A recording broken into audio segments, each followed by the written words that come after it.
కేంద్ర మంత్రులుగా కిషన్ రెడ్డి, బండి సంజయ్ పదవీ బాధ్యతలు చేపట్టిన తర్వాత బీజేపీ పెద్ద ఎత్తున కార్యక్రమం చేపట్టింది. అదే సల్యూట్ తెలంగాణ. ఇది గ్రాండ్ సక్సెస్గా నిర్వహించడం జరిగింది. మనతో పాటు మాట్లాడేందుకు చాలామంది బీజేపీ నేతలు ఉన్నారు. వానాడికి తెలుస్తుంది. సరే, ఈరోజు కేంద్ర మంత్రులుగా ఇద్దరు పదవీ బాధ్యతలు చేపట్టడం, రాష్ట్రానికి తొలిసారి రావడం ఎలా అనిపించింది? ఈసారి తెలంగాణకి ఎట్లా ఉండబోతుంది అనుకుంటారు? ఏంటి మన తెలంగాణ రాష్ట్రానికి భారత ప్రభుత్వం ఎన్డీఏ ఆధ్వర్యంలో నరేంద్ర మోడీ గారు మన తెలంగాణ నుంచి ఇద్దరు ఎంపీలకు కేంద్ర మంత్రి హోదా ఇప్పేయడం మనందరి గర్వకారణం. ఇప్పుడు మీరు ఇక్కడ చూస్తున్నారు సార్, కంప్లీట్ హైదరాబాద్ మొత్తం ఇక్కడికి వెల్కమ్ చేయడానికి వచ్చిండ్రు. వాలంటీర్గా స్వతహాగా వాళ్ళందరూ వచ్చి ఇక్కడ వెల్కమ్ చేసిన దీని నిదర్శనం ఏంటంటే, రాబోయే కాలంలో వచ్చే అసెంబ్లీ ఎలక్షన్స్ ఖచ్చితంగా బీజేపీ తెలంగాణను కైవసం చేస్తామని ఖచ్చితంగా ఈ సందర్భంగా తెలియజేసుకుంటున్నాం. తెలంగాణ అభివృద్ధిలో ఈ మంత్రుల పాత్ర ఏ విధంగా ఉండబోతుంది? నిధులు కావచ్చు, మిగతా నియామకాలు కావచ్చు, ఆర్థికంగా రాష్ట్ర అభివృద్ధిలో ఖచ్చితంగా మీరు మన కిషన్ రెడ్డి గారి అభివృద్ధి కార్యక్రమాలను గుర్తించే మళ్ళీ లాస్ట్ టైం 4 ఎంపీలు ఉండే, ఇప్పుడు 8 ఎంపీలు గెలవడం జరిగింది. కాబట్టి అదేవిధంగా ఇప్పుడు ఇంకా పెద్ద పోర్ట్ఫోలియో ఇవ్వడం జరిగింది మన కిషన్ రెడ్డి గారికి. ఏంటంటే మైన్స్ వల్ల ఉద్యోగ ఉపాధి వ్యాపారాలు మన ప్రజలందరికీ అందుతాయని ఈ సందర్భంగా తెలియజేసుకుంటూ, మన హోంశాఖ మన బండి సంజయ్ గారికి ఇష్టమైన శాఖ అది రావడం వల్ల శాంతి కంప్లీట్గా మన తెలంగాణలో శాంతి భద్రత అన్నీ స్ప్రెడ్ అవుతాయని తెలియజేసుకుంటాం. ఇస్తారు. థ్యాంక్ యూ అన్న. మీరు చెప్పండి సార్. చాలా శుభ పరిణామం. రాబోయే రోజుల్లో ముఖ్యమంత్రి గిట మన రాష్ట్ర అభివృద్ధికి సహకరించాలి. కేంద్రం నుండి ఎంతైతే నిధులు తేవాలనో దానికన్నా ఎక్కువ నిధులు తెచ్చే పరిస్థితి ఉంటుంది. అదేవిధంగా ఈటల రాజేందర్ గారు గిట రేపు రాష్ట్రంలో చాలా పెద్ద రోల్ పోషిస్తూ ఉంటాడు. అతిపెద్దదైన నియోజకవర్గం ఇవాళ మల్కాజిగిరి కాన్స్టిట్యున్సీ 4 లక్షల ఓట్ల మెజారిటీతో గెలిపించినటువంటి ఆ ప్రజలందరికీ కూడా మేము ధన్యవాదాలు చెప్తా ఉన్నాం. తప్పకుండా ఈటల రాజేందర్తో సహా 8 మంది ఎంపీలు భారీ ఎత్తున ఇప్పటి వరకు తేనటువంటి కనీవినేటువంటి బడ్జెట్ తెచ్చి ఇలా తెలంగాణ రాష్ట్రాన్ని అభివృద్ధి పదంలో తీసుకుపోతారు.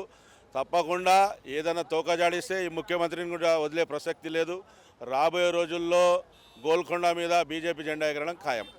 థ్యాంక్ యూ అన్న. Thank you. మీరు చెప్పండి.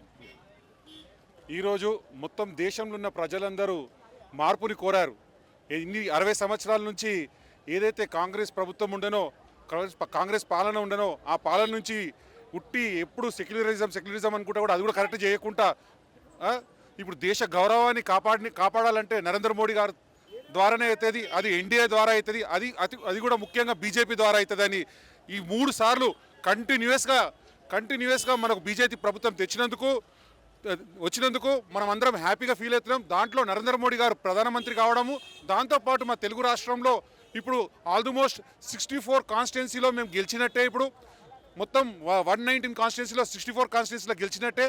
ఎలా అంటే మాకు 8లో 34 కాన్స్టిట్యున్సీలు వస్తాయి. ఆల్రెడీ 8 ఉన్నాయి కాబట్టి మొత్తం 64 కాన్స్టిట్యున్సీలో వస్తుంది. కాబట్టి నెక్స్ట్ టైం పక్కా మా ఈటల రాజేందర్ నాయకత్వంలో మేము మొత్తం అందరూ యొక్క నాయకత్వంలో మేము కంపల్సరీ నెక్స్ట్ ఎలక్షన్లో ఇక్కడ కూడా బీజేపీ జెండా ఎగరేస్తామని మీ అందరికీ తెలియజేస్తున్నాను. భారత్ మాతాకి జై. ఓకే, చూసాం కదా, వీళ్ళలో ఒక ఆనందం అవుతుంది. రాబోయే రోజుల్లో ఖచ్చితంగా బీజేపీ రాష్ట్రంలో అధికారం చేపడుతుంది. అందులో భాగంగానే ఇప్పుడున్న పోర్ట్ఫోలియోలు చాలా దోహదపడతాయి. ఖచ్చితంగా ప్రజల ఆదరణ ఉంది. రాబోయే రోజుల్లో తెలంగాణ రాష్ట్రంలో కూడా బీజేపీ ప్రభుత్వం ఏర్పడి ప్రజలను పాలించేందుకు అవకాశం ఉంది అంటున్నారు. మరొక వైపు ఖచ్చితంగా ఈటల రాజేందర్ ఏదైతే మల్కాజిగిరి ఎంపీ పార్లమెంట్ స్థానం నుండి గెలిచిన ఈటల రాజేందర్ ఖచ్చితంగా ఒక క్రియాశీలక పాత్ర పోషిస్తారు. రాబోయే రోజుల్లో ఆ పరిణామాలు ఏంటో మీరు చూస్తారని చెప్పి ప్రజలకు చెప్తున్నారు. హ్యాపీగా ఉందండి. మేము నాచారం డివిజన్ నుంచి ఉప్పల్ అసెంబ్లీ మహిళా Morcha contested corporator plus assembly convener. మేము ఈటల రాజేందర్ గారికి ఫుల్గా ప్రచారం చేయడం జరిగింది. మేము చేయడంతో పాటు మంచి మెజారిటీతో గెలవడంతో మాకు చాలా ఆనందంగా ఉంది. ఇవాళ దాంట్లో బండి సంజయ్ అన్న ప్లస్ కిషన్ రెడ్డి అన్న వారికి కేంద్రం పదవులు రావడం ఇంకా చాలా సంతోషంగా ఉంది. ఆ ఆనందంతో మా మహిళా మనులు కూడా అందరూ ముందుండి ప్రోగ్రామ్ని ఫుల్ సక్సెస్ చేద్దామని ముందుకు వచ్చాము. ఇప్పుడు ఇక్కడి నుంచి నాంపల్లి దాకా పాదయాత్రలో అన్న వాళ్ళతో పాటు మేము కూడా బయలుదేరుతున్నాం. ఎలా అనిపించిందమ్మా? మొత్తం మీద ఇక్కడ మంత్రులు వచ్చారు, 2 మంత్రులు. ఎలా అనిపించింది? మిగతా వాళ్ళు వచ్చారు, ఎంపీలు అందరూ వచ్చారు. అందరు ఎంపీలు, ఎమ్మెల్యేలు, ఎమ్మెల్సీలు అందరు కలిపి రావడంతో చాలా మంచి ఆనందదాయకమైన వాతావరణం ఉంది. దాంతో ఇంకా కూడా రాబోయే రోజులలో నరేంద్ర మోడీ గారి నాయకత్వంలో ఇంకా మంచి మంచి ప్రోగ్రాంలు మంచి మంచి పదవులు వస్తాయని మన ఆంధ్రప్రదేశ్ మొదలు కాకుండా తెలంగాణ కూడా మంచి అభివృద్ధి చెందుతాయని చాలా హ్యాపీగా ఫీల్ అవుతున్నాం. నాచారం మహిళా మోర్చా ప్రెసిడెంట్ మంజులవాణి. చాలా హ్యాపీగా ఉంది. మెయిన్ మా బండి సంజయ్ అన్నకి, కిషన్ రెడ్డి అన్నకి కేంద్రంలో పోస్ట్ రావడం చాలా హ్యాపీగా ఉంది. మూడోసారి మా మోడీ గారు మళ్ళీ ప్రధానమంత్రి అయినందుకు ఇంకా చాలా చాలా హ్యాపీగా ఉంది. మేమందరం కష్టపడి ఈటల రాజేందర్ అన్నగారితో కష్టపడి భారీ మెజార్టీతో గెలిపించుకున్నాము. అది కూడా చాలా ఆనందంగా ఉంది. ఈసారి నెక్స్ట్ టైం మేము తెలంగాణలో కూడా మా బీజేపీ జెండా ఎగిరించి చూపిస్తామని మేము అనుకుంటున్నాము. తప్పకుండా సాధిస్తాం కూడా. తెలంగాణ ప్రజలు కష్టము, కేంద్రంలో నరేంద్ర మోడీ గారు అవలంబిస్తున్న అభివృద్ధి పనులతోటి తెలంగాణ ప్రజలు మొత్తం మీద పర్సంటేజ్ కూడా 35% ఓటు బ్యాంక్ పెరిగి 40% ఓటు బ్యాంక్ పెరిగి ఈరోజు కేంద్ర పదవులు వాళ్ళు అడగకుండా ఆశించకుండానే కేంద్రం ఇచ్చిందంటే అది తెలంగాణ మొత్తానికి కూడా గర్వకారణం. రెండు కూడా కీలకమైన పదవులు. రానున్న కాలంలో తెలంగాణ పైన ఇంకా నరేంద్ర మోడీ గారు దృష్టి సారించి మొదటి నుండి కూడా అనేక అభివృద్ధి పనులకు కేంద్రం నుండి నిధులు వచ్చినప్పటికీ రాష్ట్ర ప్రభుత్వాలు పక్కదారిన పట్టించి అభివృద్ధిని చేయనీయకుండా అడ్డుకున్న సంఘటనలు ఎన్నో ఉన్నాయి. ఈరోజు మాత్రము 2 కేంద్ర మంత్రులు వచ్చినందుకు తెలంగాణ ప్రజలందరితో పాటు కార్యకర్తలు చాలా ఉత్సాహంగా ఉన్నారు.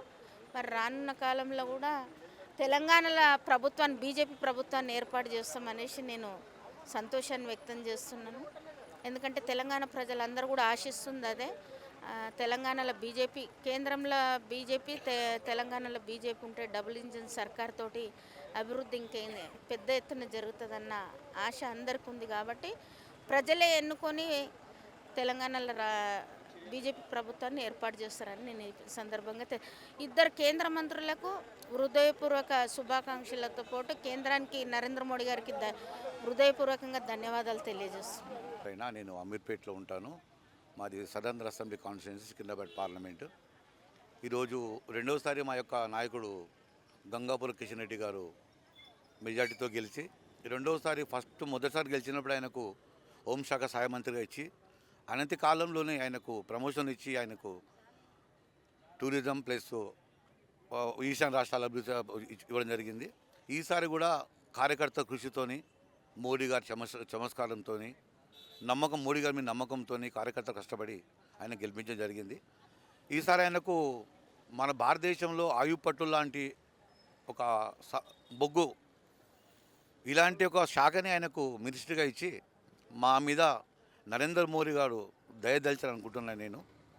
ఇది ఈరోజు ఆయన ప్రమోషన్ తర్వాత ఈరోజు మొదటిసారికి హైదరాబాద్కి వచ్చినప్పుడు ఈ బేగంపేట పరిస్థితి మీరు చూసుంటారు. ఇప్పుడు కొన్ని వేల మంది నాలాంటి నిస్వార్థ కార్యకర్తలు, అంటే మా బీజేపీకి వేరే పార్టీ తేడా ఏంటంటే వేరే పార్టీలు డబ్బులు ఇస్తేనే వస్తారు. మా బీజేపీ అట్లా కాదు. నమ్మిన సిద్ధాంతం కోసం, భారతదేశం కోసం, హిందూ మతాని కోసం, రాజ్యాంగ పరిరక్షణ కోసం డబ్బులు ఇవ్వకున్నా తెలిస్తే చాలు కార్యకర్త వచ్చేస్తారు. అది మా బీజేపీ సిద్ధాంతం. ఒక్కసారి మా బీజేపీ కార్యకర్త కండుగ కప్పుకుంటే వేరే కండుగ కప్పుకోవాలన్నా మాకు మంచిగా అనిపించేది. ఈరోజు నరేంద్ర మోడీ గారి చలువతోని, ఆయన ఆశీస్సులతోని మా యొక్క కిషన్ రెడ్డి గారు ఈరోజు హైదరాబాద్కి వచ్చారు. ఆయన సికింద్రాబాద్ పార్లమెంట్ మెంబర్ కాబట్టి ఈరోజు అన్నీ ఇదే కృతజ్ఞత అంటే ఆయన గెలిచినందుకు అందరికీ థ్యాంక్స్ చెప్పాలా, నేను గెలిపించినందుకు మీకు నా నమ్మకం పెట్టినందుకు అని దానికోసమని ఆయన ఇప్పుడు బయలుదేరి వెళ్ళాడు. ఆయన 7 కాన్స్టిట్యున్సీలు 7 అసెంబ్లీలు తిరుగుతూ పార్టీ ఆఫీస్కి వస్తాడు. ఈ యొక్క సనాతన ధర్మం కోసం, భారతదేశం కోసం, హిందూ మతం కోసం. జై శ్రీరామ్. తెలంగాణ ప్రజలందరికీ భారతీయ జనతా పార్టీ తరఫున మేము ధన్యవాదాలు చేయదలుచుకున్నాం. ముఖ్యంగా తెలంగాణ రాష్ట్రంలో ఒక 8 మంది ఎంపీలు గెలవడం అనేది చాలా సంతోషకరమైన విషయం. ఈ ఎఫెక్టు ఖచ్చితంగా వచ్చే ఎలక్షన్లలో తెలంగాణలో ఖచ్చితంగా భారతీయ జనతా పార్టీ ప్రభుత్వం ఏర్పాటు చేయబోతుందనే దానికి సంకేతాలు. ఇక్కడ నుంచి మా కార్యకర్తలు ఖచ్చితంగా ప్రతి కాన్స్టిట్యున్సీలో, ప్రతి ఊర్లలో, జిల్లాలలో, ప్రతి దగ్గర ఇక్కడ నుంచి కష్టపడి పనిచేసి వచ్చే ఎలక్షన్కు మేము ఖచ్చితంగా భారతీయ జనతా పార్టీ ప్రభుత్వం ఏర్పాటు చేయబోతున్నామనే సంకేతాలు దీని ద్వారా తెలుస్తుంది. ఖచ్చితంగా అభివృద్ధి ఉంటుంది. ఇంతకుముందు మనకున్న 4 ఎంపీలతోనే మనకి ఇన్ని రోడ్ లైన్స్ కానీ, రైల్వే లైన్స్ కానీ, కొత్త లైన్స్ కానీ, బ్రాడ్ గేజెస్ ఎక్స్పాన్షన్స్ కానీ ఇవన్నీ వచ్చినాయి ఒక 4 ఎంపీలు ఉండడంతో, ఒక కేంద్ర మంత్రి ఉండడంతో. ఈసారి మనకి 2 మంత్రులు ఉన్నారు, 8 మంది ఎంపీలు ఉన్నారు. ప్రతి ఒక్కరికి ఫండ్ ఉంటుంది.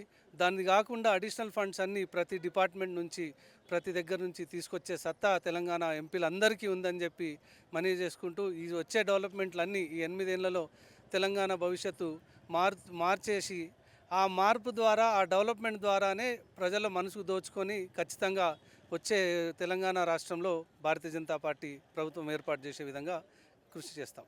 ముందుగా తెలంగాణ రాష్ట్ర ప్రజలందరికీ కూడా హృదయపూర్వక అభినందనలు, శుభాకాంక్షలు తెలియజేస్తూ ఉన్నాము. భారతీయ జనతా పార్టీ నుండి గెలిపించినటువంటి 8 మంది ఎంపీలు ఈనాడు మరి తెలంగాణ రాష్ట్రంలో 2 మరి మంత్రులు అవ్వడము అనేది అది అంత ఈజీ కాదు. అలాంటిది తెలంగాణ రాష్ట్ర ప్రజలందరూ కూడా భారతీయ జనతా పార్టీ ఈనాడు మన రాష్ట్రంలో ఉంటే వీళ్ళందరూ కూడా పైనుంచి వచ్చేటువంటి కేంద్ర ప్రభుత్వం నుంచి వచ్చేటువంటి సంక్షేమ ఫలాలను, నిధులను మరి గ్రామ స్థాయి వరకు కూడా చేరుస్తారనే ఉద్దేశంతో ఈనాడు అందరినీ కూడా గెలిపించడం జరిగింది. తెలంగాణ రాష్ట్ర ప్రజలందరికీ కూడా ధన్యవాదాలు తెలియజేస్తూ ఉన్నాం. మరి ప్రధానమంత్రి నరేంద్ర మోదీ గారు అందరికీ తెలిసిన విషయమే, 10 ఏళ్లలో ఎన్నో రకాల అభివృద్ధి, ఎన్నో రకాల సంక్షేమ ఫలాలు, మహిళలు పుట్టిన బిడ్డతో మొదలు పెడితే ఒక మనిషి చనిపోయేంత వరకు కూడా సంక్షేమ పథకాలను తీసుకొచ్చినటువంటి ప్రభుత్వము భారతీయ జనతా పార్టీ. మహిళలకి 33% రిజర్వేషన్ ఇచ్చినటువంటి ప్రభుత్వము భారతీయ జనతా పార్టీ. కరోనా సమయంలో, కరోనా కష్టకాలంలో ప్రపంచం మొత్తం అల్లాడిపోతుంటే ఆ ప్రపంచానికే వ్యాక్సినేషన్ అందించినటువంటి ప్రభుత్వం భారతీయ జనతా పార్టీ, కేంద్ర ప్రభుత్వం, ప్రధానమంత్రి నరేంద్ర మోదీ గారు. ఈనాడు పేదవాళ్ళు కడుపు నిండా అన్నం తింటున్నారంటే గరీబ్ కళ్యాణ్ అన్నా యోజనను అందించి మరి అందరికీ కడుపు నిండా అన్నం పెడుతున్నటువంటి పార్టీ భారతీయ జనతా పార్టీ, నరేంద్ర మోదీ గారు. మరి రైతుల విషయానికి వస్తే ప్రధానమంత్రి కిసాన్ సమ్మాన్ నిధిని అందించేటువంటి ప్రభుత్వము, రైతుల కోసం ప్రధానమంత్రి ఫసల్ బీమా యోజనని అందించేటువంటి ప్రభుత్వము ప్రధానమంత్రి గారిది భారతీయ జనతా పార్టీ ప్రభుత్వము. మరి ఈనాడు మహిళల కోసం ఎన్నో రకాల ఎంఎస్ఎంఈ లోన్లు కావచ్చు, ముద్రా లోన్లు కావచ్చు, మహిళలందరికీ చేదోడు వాదోడుగా ఉంటూ 50,000 నుండి 10 లక్షల వరకు, కోటి రూపాయల వరకు కూడా లోన్లు అందించేటువంటి ప్రభుత్వం భారతీయ జనతా పార్టీ. ఈ విధంగా ఎన్నో కార్యక్రమం ఎలా ఉంది, ఏమంటున్నారు? చాలా బాగుంది. తెలంగాణ రాష్ట్ర ప్రజలందరూ కూడా ఇప్పుడు అదే చెప్తున్నాను నేను. నెక్స్ట్ రాబోయేది తెలంగాణలో భారతీయ జనతా పార్టీ ఖచ్చితంగా గోల్కొండ కోటపై జెండా ఎగరవేయడం ఖాయం. భారతీయ జనతా పార్టీ ఖచ్చితంగా వస్తుంది.